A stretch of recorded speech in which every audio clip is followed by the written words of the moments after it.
Comment? Ça dépend de l'objectif. Est-ce qu'on veut réinventer la roue ou bien on veut se remplir les poches? Non.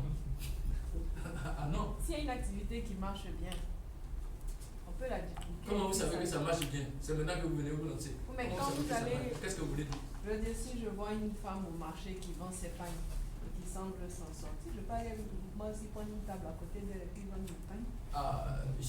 Au dernier jour de notre formation, j'aurais souhaité que ça ne soit plus vous qui dites ça. Je pense que dans l'entrepreneuriat, il y a différents objectifs. Mais quelle est ta valeur ajoutée par rapport à la dame qui vendait? Non, moi, en tant qu'Aya, j'ai une réflexion différente, mais je peux entendre que quelqu'un ne veuille que vendre. Vous voulez passer juste par l'imitation. Allez imiter quelqu'un. Les Libanais, là, c'est Est-ce ce qu'ils que- font et puis ça marche bien. Ça marche. Les Libanais font, qu'est-ce qu'ils font? Exemple, si brochure Unilever, Nil Contomo, Oui. même couleur, même visuel. Ils ont grignoté les parts de marché d'Unilever partout. Chaque fois qu'on va à la boutique, on demande au mot et on vous tend un sachet Nil. Copycat, imitation. Non. Non, mais moi, je Attention. pense que- Attention. Le problème de la savonnerie, comme c'est ce domaine que vous abordez, on s'est trouvé dans plusieurs hypothèses. Une des hypothèses, c'est que à un moment donné, je ne veux pas citer le nom des sociétés, ils ont décidé de laisser partir certains gros cadres. Et curieusement, ce sont les cadres qui sont dans le domaine du marketing. Or, ça, ce sont des poissons comme ça, là, qu'on ne prend pas pour, ou bien des grenouilles comme ça, on ne prend pas pour jeter dans une autre eau. Et qu'est-ce qu'ils ont fait?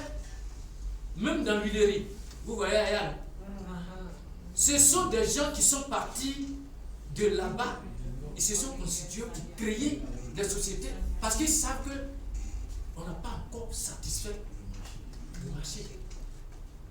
Donc, il y avait déjà des niches qui étaient là où on pouvait utiliser toujours le même produit là pour aller dedans.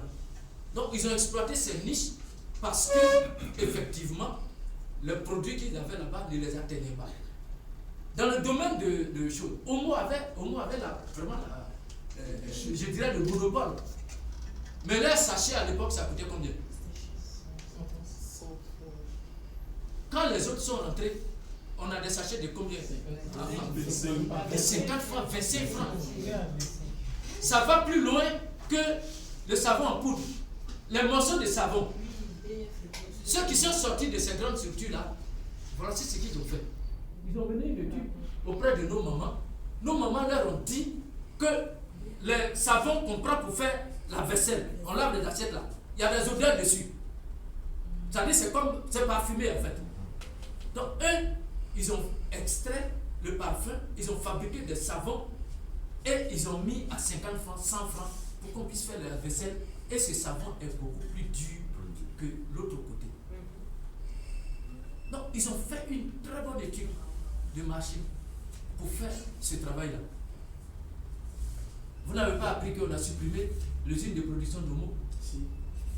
Ça n'existe plus. On ne produit plus en Côte d'Ivoire.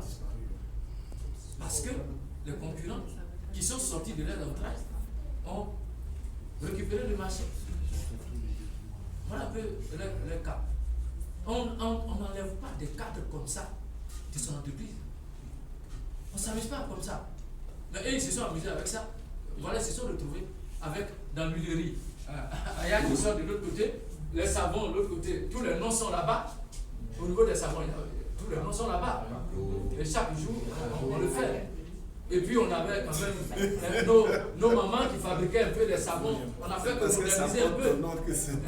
À côté de ces savons, vous voyez s'il vous plaît, quand vous allez sur la route, vous voyez savon rond de dos, ça est toujours là. Ça veut dire que ça a toujours son espace. Voilà. Donc, voilà un peu ce qui s'est passé pour ce domaine. Mais donc elle a raison, cette stratégie de faire la même chose. Non, là c'est différent de la stratégie d'imitation. C'est-à-dire aller au marché parce que les femmes sont là, elles vendent des pagnes et autres tout, donc vous allez vous mettre dedans. Ça, vous risquez de mener une activité éphémère. Vous risquez d'être limité dans le temps, dans ce type d'activité. Mais ce qu'on vous dit, si vous voulez vendre les mêmes pagnes, c'est de vous dire d'ajouter une petite différence. La différence, c'est que vous vendez le même pain, mais vous avez repéré, vous avez fait un catalogue, vous connaissez des femmes qui achètent beaucoup de pain, et puis quand une nouveauté arrive, vous les appelez et vous leur dites, je vous envoie l'échantillon, vous regardez, si vous commandez, moi je m'en vais vous livrer là-bas. Voilà la différence. C'est une différence. Mais vous faites la même chose que les autres, mais vous avez une petite différence. C'est de ça qu'il s'agit. Oui. Je donne un exemple simple. Oui. J'ai cherché à faire comme les autres en créant une cave. Et ma terrasse, je n'ai mis que des chaises présidentielles.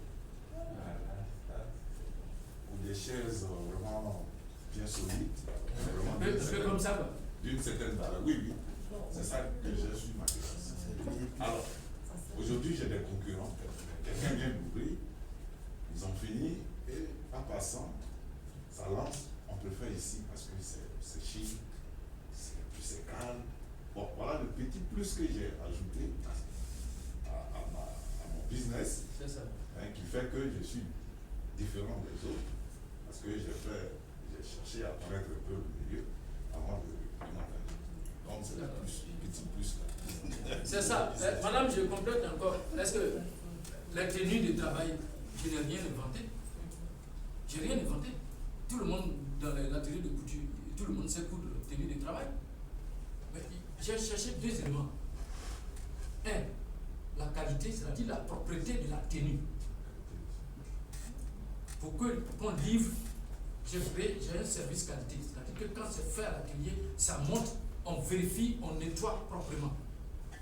Et puis je ne livre pas en vrac comme les autres. J'ai constaté, j'ai même pris des photos. Les gens s'en vont, ils prennent des tâches, ils livrent les tenues en vrac. Moi, je dis non, je ne fais pas comme ça. Chaque tenue a d'abord son emballage. Ensuite, il y a un carton. Tout est bien classé. Et puis, je demande à l'entreprise de me donner les noms, la liste par service. C'est classé par service et c'est collé, je colle sur le carton. Donc, quand ça arrive, comme je l'ai expliqué la dernière fois, ça facilite le travail du service logistique. Quand ça arrive, ils prennent maintenant le bon de commande, ils prennent la liste du personnel, ils prennent le département, ils vérifient, on pointe ça. Quand c'est OK, moi je m'en vais. Et ils soulèvent simplement ce carton pour envoyer dans le département.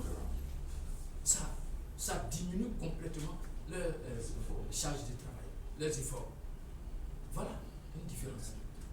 Je n'ai rien inventé d'extraordinaire. Donc c'est ce petit plus-là qu'il faut ajouter, même quand vous faites l'imitation. Mais c'est nous, ce qu'on recherche ici, c'est que vous ayez cette capacité de faire ce petit plus. Sinon, on a tout à structurer chez nous ici. L'économie est trop informelle, donc on a tout à structurer. Dans la structuration, on crée de nouvelles entreprises.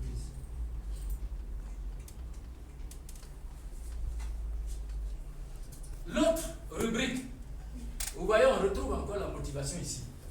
Quelles sont les raisons qui vous amènent à créer votre entreprise? Quand vous allez devant un bailleur de fonds, on vous pose cette question. Quand vous demandez de l'argent à une structure ou chose, on vous pose cette question. Parce que, actuellement, comme ça, les États sont confrontés au problème du chômage. Donc, si on doit sortir de l'argent, un fonds, pour donner à quelqu'un qui prend l'initiative privée, on veut savoir qu'est-ce que cette entreprise va apporter au plan social.